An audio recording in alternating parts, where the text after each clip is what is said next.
Welcome to the DK classes 93।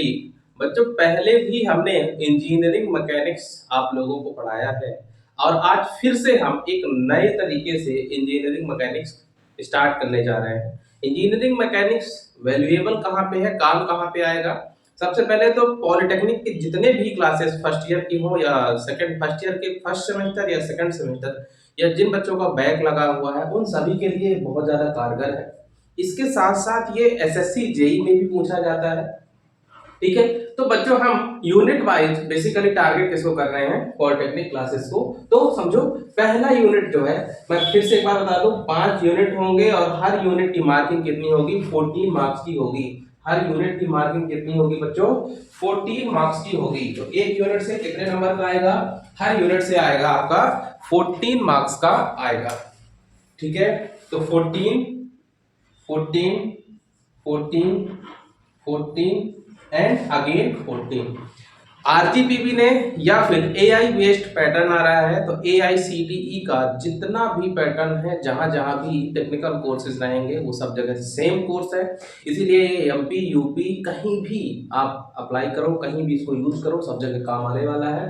Pattern क्या आ रहा है बच्चों हमारे यहाँ कि 10 नंबर के ऑब्जेक्टिव पूछ लिए जा रहे हैं। कितने नंबर के?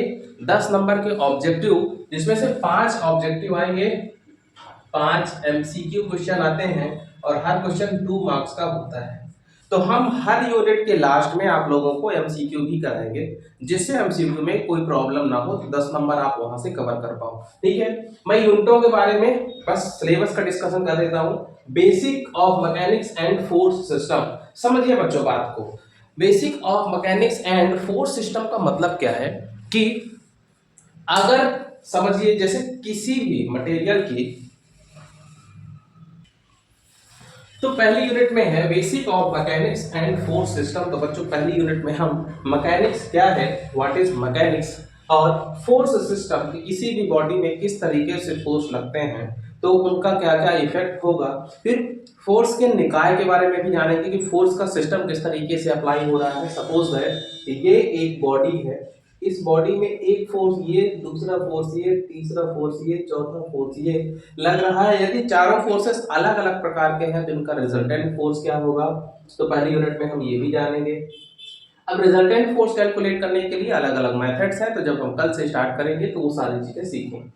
दूसरी यूनिट में बच्चों हमको इक्विलिब्रियम पढ़ना है, और इक्विलिब्रियम का हिंदी मतलब क्या होता है? संतुलन। इक्विलिब्रियम का मतलब क्या होता है? संतुलन।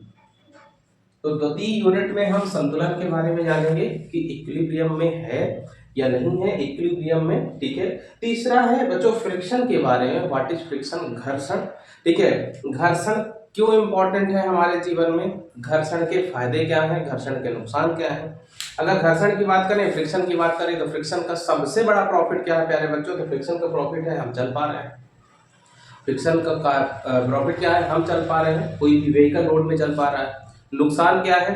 उसी फ्रिक्शन के कारण हमारे चप्पल घिस जा रहे हैं, उसी फ्रिक्शन के कारण मशीनरी के पुर्जे घिस जा रहे हैं। ठीक है, तो ये नुकसान भी हो गया। फायदा क्या है कि हम चल पा रहे हैं बिना फिसले हुए।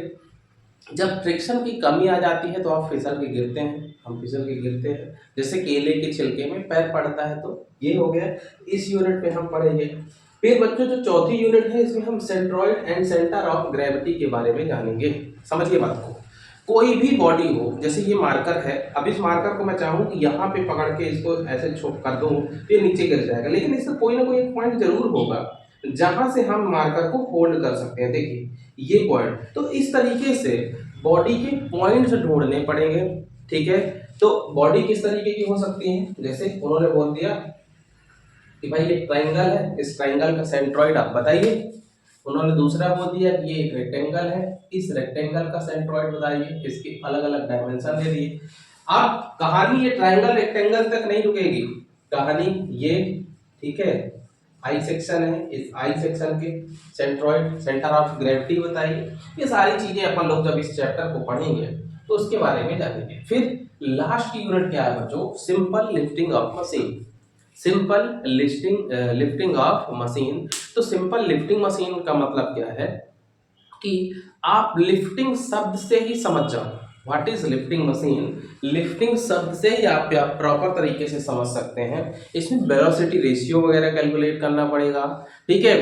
अब सिंपल लिफ्टिंग का मतलब है, लिफ्ट मतलब किसी भी चीज को उठाना, किसी भी चीज को डाउन करना, यही चीजें हैं। हम किस तरीके से फोर्स अप्लाई करेंगे किसी चीज को उठाने के लिए, कौन कौन से सिस्टम यूज होते हैं, वो सारी चीजें हम इसमें पढ़ेंगे, ठीक है।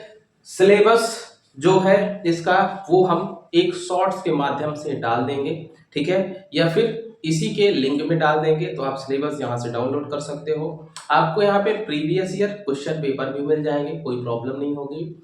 उसके लिए आप हमारा टेलीग्राम का चैनल भी सब्सक्राइब कर सकते हैं, उस टेलीग्राम के चैनल की लिंक हम डिस्क्रिप्शन में डाल देंगे। और बच्चों ज़्यादा से ज़्यादा लाइक करो, सब्सक्राइब करो, हमारे चैनल को शेयर करो। धन्यवाद।